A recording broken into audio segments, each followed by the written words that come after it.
You could do 1,000 sit-ups a day and still have a belly. Why? Because ab workouts, they do nothing for fat loss. I've worked with hundreds of men who are frustrated, stuck, and sick of wasting time working out with little results. And today I'm going to break down the real way to burn belly fat without extreme diets or even having to exercise. So stick around because the next few minutes could change everything for you, especially if you think that way. Now, most guys, they try to lose belly fat the wrong way, and that's exactly why they stay stuck. But by the end of this video, you're going to know why crunches and sit-ups don't actually burn belly fat. So that way you stop wasting times on those things that don't work. And then I'm going to show you the real key to fat loss. So things like nutrition and habit optimization, because fat loss isn't about working harder, it's about working smarter. And then I want to tell you the unknown factor that prevents optimal fat loss. And most men don't realize the impact that this is having. And then also the recurring mistake that keeps men from losing belly fat week after week after week, and why fixing this alone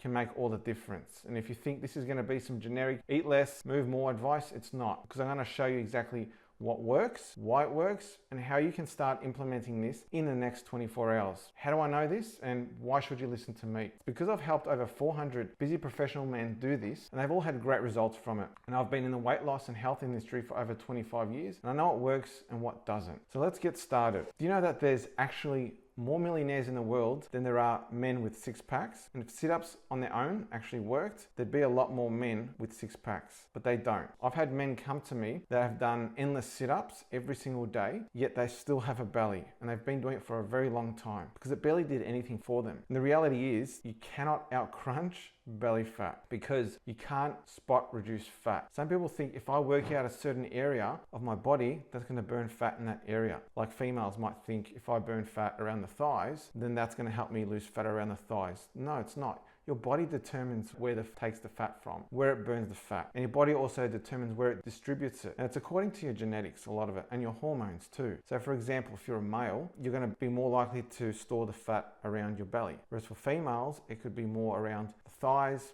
and it could be more around the butt. That's how it all happens. There's a study from the Journal of Strength and Conditioning Research that found that 6 weeks of ab exercises didn't actually reduce belly fat because only total body fat loss does. So I want you to reframe your mindset around all this. I want you to think that if I am to do sit-ups, it's not for fat loss in that area, it's going to be for strength, core strength. And if you are able to eventually lose that fat around your belly, then it's going to show greater abdominal structure, abdominal mass, and abdominal definition as well. And that way that six-pack will be revealed. But we need to get rid of that fat first. So think of crunches not as a fat loss strategy, but use them more for function and for shape later down the track. So I want you to think of more full body fat loss strategies instead of just worrying about one area. And that's what we're going to help you with next. So let's focus on things like nutrition, because that's one of the most important factors when it comes to losing the belly fat. It's not exercise, it's what you're eating. Now, I've had that many clients who were either running every day, going to the gym 6 days a week, yet they weren't losing any fat. Now, it was mostly because of their poor diet or not knowing what to do, what to eat, when to eat, how much to eat, that sort of thing. So lack of knowledge and lack of application consistently. So think of your body like a car. Exercise is like pressing that throttle. If you keep refueling the tank too much, which is like eating too many calories in this analogy, you're actually never going to be able to empty that tank, which is burning fat. So those stores will always remain there. So you need to be aware of that, because your body will only store fat when it has no choice. If you're eating too much, it won't tap into those fat stores. There's a study from Harvard Medical School that found that diet accounts for 80 to 90% of fat loss results, while exercise only accounted for about 10 to 20%. So we want to be focusing on the thing that matters the most, and that's your diet. But you shouldn't be going on a diet that's restrictive, unsustainable, that you can't allow to last for the rest of your life, and you want to be able to enjoy your food and drink too, yeah? So there needs to be a level of balance, and that's the approach that I take myself. I enjoy whiskey on the weekends, I enjoy social occasions with family in my church, and we go out and we host and we enjoy our food. But there's a way to do it where you still are able to enjoy it and get results at the same time. It's what I teach my clients. And now this is what I'm going to teach you. So with every meal, you shouldn't be skipping meals, by the way. If you skip breakfast, you're ruining your metabolism. You need to be having 3 solid meals a day at least. And each meal has to have some lean protein in it, has to. Can't just be carbs on its own or just a salad, not enough. Protein will help you keep you fuller for longer and maintain muscle mass, which is important as you age. So lean protein with every meal, carbs with every meal, lean carbs. And then with lunch and dinner, you should be having vegetables, right? So fill up your plate with vegetables, adds volume to your meal, makes your food last longer, makes you fuller because it's got fiber, and it gives you the vitamins that your body needs. Now, in terms of when to eat, you should listen to your body's hunger cues. If you're skipping breakfast, that needs to be reconditioned, but you should be eating when you start to feel hungry, and that way you eat when your body tells you to, and then you should be stopping your meal when you reach 80% fullness level. If you want to go maintenance, you eat 100% till you're 100% full. If you end up eating over 100% fullness level, then that means you start putting on weight. If you want weight loss, go for about 80%. You can get away with 90, but 80 is better, okay? And your stomach will start to shrink accordingly because you're not used to it. So it'll start to shrink, and then you won't feel as hungry as you do at the start. Now let's look at the overall picture too. So over, like, for example, a course of a whole week, I don't want you to have to be super restrictive and feel like you're being deprived. And the foods that you're eating shouldn't be foods that are bland or tasteless either. They should be foods that you enjoy and the family can enjoy together too, because it's important that you eat foods that your whole family can enjoy. You're the father, you're the role model. You should be the one setting the example through what you eat. And so that should mean your kids eat the same foods too. Now, I have a 90-10 rule. So if you're trying to lose weight, you should be eating 90% healthy, and then that 10% could be something that's a little bit unhealthy, something a bit of like a treat, something that you enjoy that you know isn't great for your weight loss. However, if you get away with 10%, that's fine. But you have to make sure that the 90% of the time you're good. So for example, every week you can have a reward meal, not a cheat meal. It's a reward meal because you're not cheating, because you're planning it in. And then every day you could have like a small treat. I make sure I eat well throughout the whole day, and then after dinner, once I've done that, I'll have like a chocolate biscuit or a bit of chocolate or some ice cream. So that's the balance that I go with, and that still gets results for the long term. So if you're wanting a plan to be able to lose 10 to 35 pounds in the next 6 weeks without killing yourself in the gym, without starving or sacrificing time, I've got something for you. I've put together a free training that breaks it down step by step. If you click the link in the description, you can watch it after this video or now. If it makes sense for you, you also have the option to book a call with me. So that way we can map out the plan together. We'll work out a strategy specific for you. And I'll walk you through exactly what that looks like, and the results are guaranteed too. So that makes sure that you have certainty, and it's a bit of a shortcut to getting to your healthy weight if you've been, spinning the wheels for far too long and you want something that's done with a bit of certainty. Now let's go on to the next step, which is the unknown factor that prevents optimal fat loss. A lot of people don't know these two things. They are two things that start with the same letter that affect your fat loss. People focus on diet and exercise, but what about the two S's? What are they? Sleep and stress. They have a big impact on your fat loss, right? And it doesn't require effort, it doesn't require exertion. It just requires you to lay down and sleep. Something that's simple to do, but some people struggle with it. And the reason that these are important is because if you're not getting the right amount of sleep or the right quality of sleep, and you're also stressed as well, one or the other or both, it raises your cortisol levels in your body, which is a stress hormone. And what can that do is it inhibits your fat metabolism. So it prevents your body from losing fat to its best ability. And you end up storing fat around the belly.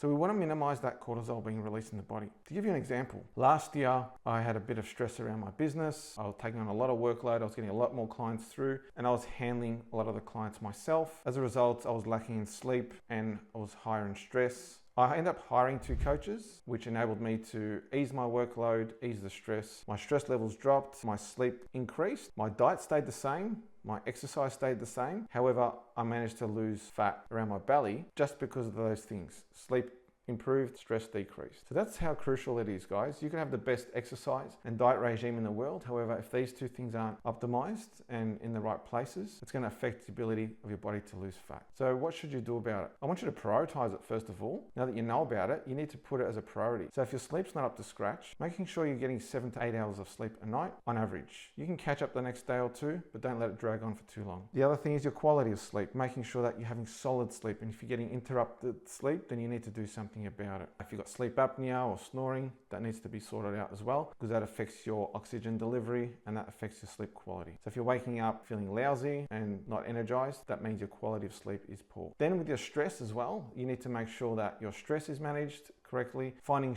the right stress management techniques for you and doing it intentionally on a daily basis. For me, my favorite technique is prayer and trusting God in my circumstances. So whenever I encounter any issues or stress, I hand it over to him, and it eases my burden, because it says in 1 Peter 5:7, cast all your anxiety on him because he cares for you. And that's the level of faith that I have, and I'm thankful for that. So let's move on to the recurring mistake that keeps men from losing belly fat week after week after week. What do you think it is? If it's every week, when's the worst time or the most challenging time of the week where you're faced with food and drink choices? Hopefully you've guessed it, it's the weekends. You could have an amazing week. A lot of men can do Monday to Friday, no problems. When it comes to the weekend, that's when they struggle the most, and they could potentially undo all the good work they've done in that whole week. And so that just means they have to start all over again in that week. That's not what I want you guys to do. I had a client, Shane, who used to have the almost perfect week, but he'd always keep blowing the progress on the weekends because he had such a big social life. He was entertaining a lot. He had a lot of social gatherings and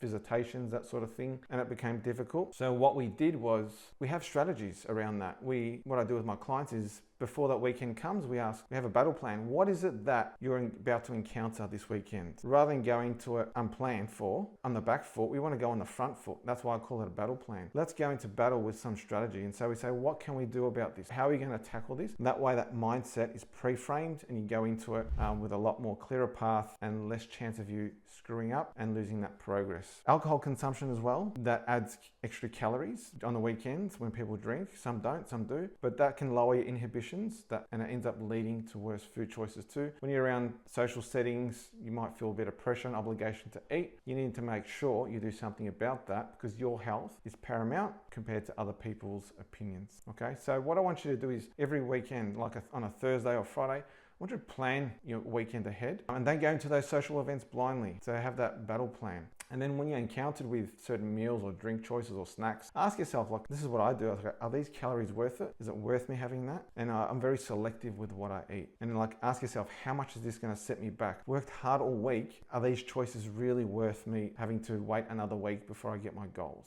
And if you do screw up, sometimes you might use the damage control rule. Like, if you have a big meal, you screw up, drink too much, whatever it is, you need to balance that on the day or the next day by having lighter meals, focusing on those hunger cues, and maybe even getting some exercise in to burn the calories that you've consumed too much of. So I hope you now realize why the sit-ups don't make you lose belly fat. I want you to implement these strategies from today, because they're very simple to do, and you should start seeing results. My clients see results within the first week. But if you're someone that does need more help than this, with accountability and support to make sure that you get results, because I do guarantee results, and you know that like trying on your own hasn't worked. I know some people keep saying, I'll try it on my own and see how I go. But sometimes it takes years before they even get half the results that I can get my clients, 6 to 12 weeks. It's a reality. And so if you want that shortcut to success, you now have two choices. You can take 10 seconds and click the link below and access the video where I'll walk you through exactly how I've helped hundreds of busy professional dads lose 10 to 35 pounds in the first 6 weeks without having to exercise, go on extreme diets, or waste their precious time with family or on themselves. Or you can keep doing what you're doing,